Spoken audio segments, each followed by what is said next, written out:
Some breaking news. Several sources, including the Times of Israel, are reporting that a UN vehicle was shot at, killing a Palestinian driver and wounding a foreign UN employee who is reportedly in serious condition. Now, the IDF has made no immediate comment. Journalists on the ground, including at Al-Quds News Network, have attributed the attack to the Israeli military. Notably, the UN has lost more humanitarian workers since October 7th to Israel attacks than it has in the entire history of the UN. Just last week, a UN aid agency reported that Israeli civilians set fire to the East Jerusalem UN headquarters, causing, quote, extensive damage to the compound's outdoor areas. Meanwhile, ahead of Israel's planned invasion of Rafah, 360,000 people have fled Rafah, the southern Gaza city to which civilians have been directed as a safe zone. The New York Times caught flack over the weekend for framing the mass flight, which followed a bombing campaign over the weekend, as 300,000 Gazans on the move. Meanwhile, a number of pro-Israel commentators, including Joe Scarborough, have jumped on a report that claims the UN has halved estimates of women and children killed in Gaza. Scarborough tweeted this morning that, quote, apparently the Hamas figures repeatedly cited are false. Far-right gadfly Laura Loomer similarly tweeted that, quote, the UN just got caught using Hamas data to falsely inflate the number of deaths in Gaza. We really need to shut down the UN when Trump gets back in office. However, the report, in fact, simply distinguishes between the number of victims who have been identified by name versus how many have been reported dead. A body dumped in a mass grave or which had been disfigured or beheaded, or a child killed with no surviving relatives would fall in the not identified category.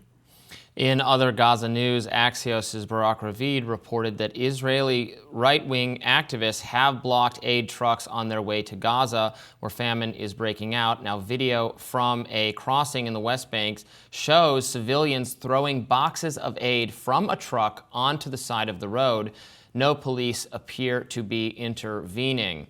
Yeah, Let's take a look at this. That footage going very viral right now on social media, and frankly drawing, I would say, condemnation even from people who are certainly more on the pro-Israel or not particularly pro. Or think there should be an Israeli effort in Gaza. Still, nevertheless, drawing pretty strong condemnation, and I can understand why mobs should not be taking this into their own hands to deal with aid supplies that are being designated to the victims in Gaza.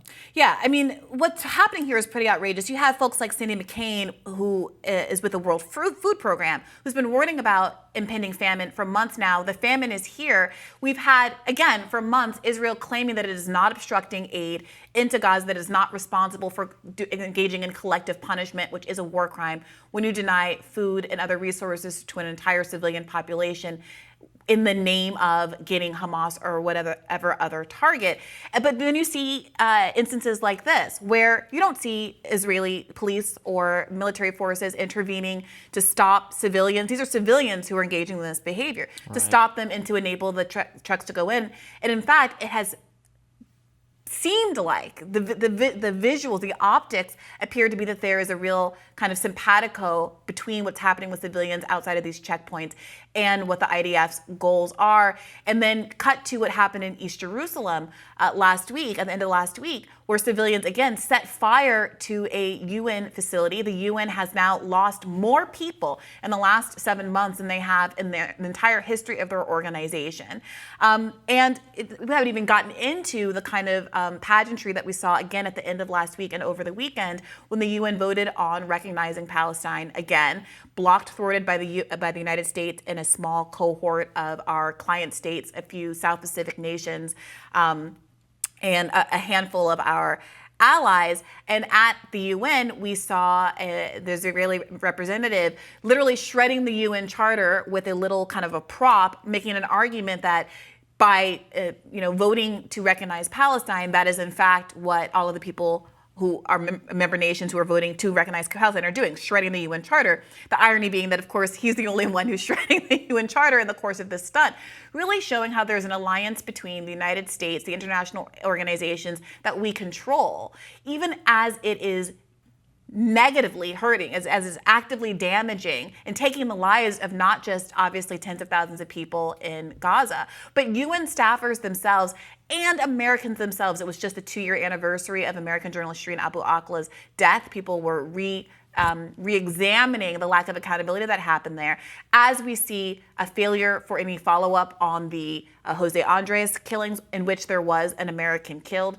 An American has been killed in the West Bank a couple of months ago, and now we see this latest alleged attack by the IDF on a UN vehicle hit with gunfire this morning. Right. I do think this video footage of the mob, the activists, destroying this food intended for civilians in Gaza is going to create PR problems, looks very bad, and will make people wonder, what is Israel condoning this? What are they doing to prevent this?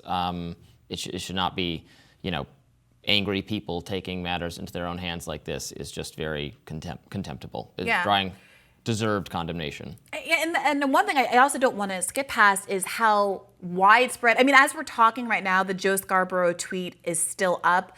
I think Ryan Grimm, obviously former co-host of this show and journalist over at The Intercept, tweeted out about this alleged report that the UN has half the number of women and children estimated to be killed in Gaza. He said this post is false. The UN reported that the number specifically identified so far is less than the entire number reported, which makes sense. In a just world, this deliberate spreading of misinformation at such a critical moment would be career-ending for someone like Joe Scarborough. Of course, I don't think anybody should expect that to be the case. But it's also worth noting that even if those estimates were, in fact, true and halved, you would have people bragging about how only 20,000 women and children had been killed in Gaza, or some horrifically high number. And that is a kind of perversity in and of itself. Sure. Frankly, it sounds similar to they were killed, but they weren't mass raped. There might have been rapes, but it wasn't like, what is it? It's still a humanitarian catastrophe, what happened on October 7th, and also a catastrophe, what's happening to the people of Gaza. I think it's a little different. The people who are trying to be clear about the fact that mass rapes didn't happen on October 7th aren't doing it to minimize the number of people who were actually killed on October 7th. They are combating another kind of smear, lie, hoax. That way sometimes. Right, but that conversation wouldn't even be happening if there hadn't been a mass rape hoax perpetuated in the very first instance. Well, right, but you could say the same thing. We wouldn't be talking about it's only 15,000 instead of 30,000 if they hadn't just run with the unverified Hamas numbers to begin with. It's still bad. Those numbers are not unverified. Those are the same numbers. This is the problem with this is that Israel has always relied on these same agencies that have been keeping track of these numbers. They're called Hamas numbers, but again, Hamas is the government of Gaza. When you're saying Hamas numbers, you're saying the hospital number, the doctors in the hospitals, the administrative officials who keep track of everything and always have kept track of everything in Gaza, as has Israel. Remember, this is an occupied territory. Israel knows where every single person lives, every address, every name in Gaza. When they shoot and kill and blow up a building, they know exactly who lives in that building. It's part of why there have been these accusations that Israel is deliberately targeting the family of journalists, not just journalists themselves. Journalists, just like UN officials, have been dying in unprecedented numbers, with 3/4 of all journalists who have died in 2023 dying in Gaza at the hands of the IDF.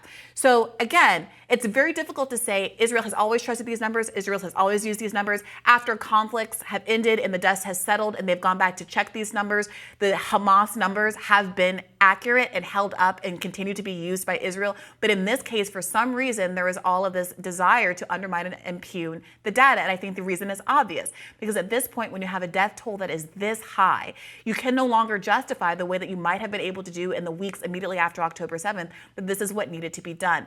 At this point, when you have a civilian death toll, 3/4 of the total death toll is women and children.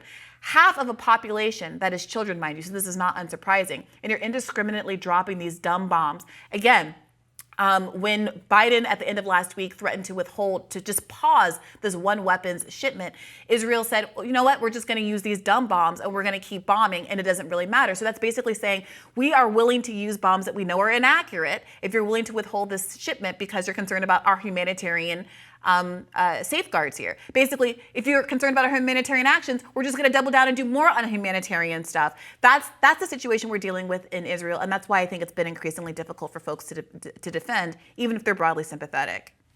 And I'll leave it there. More rising right after this.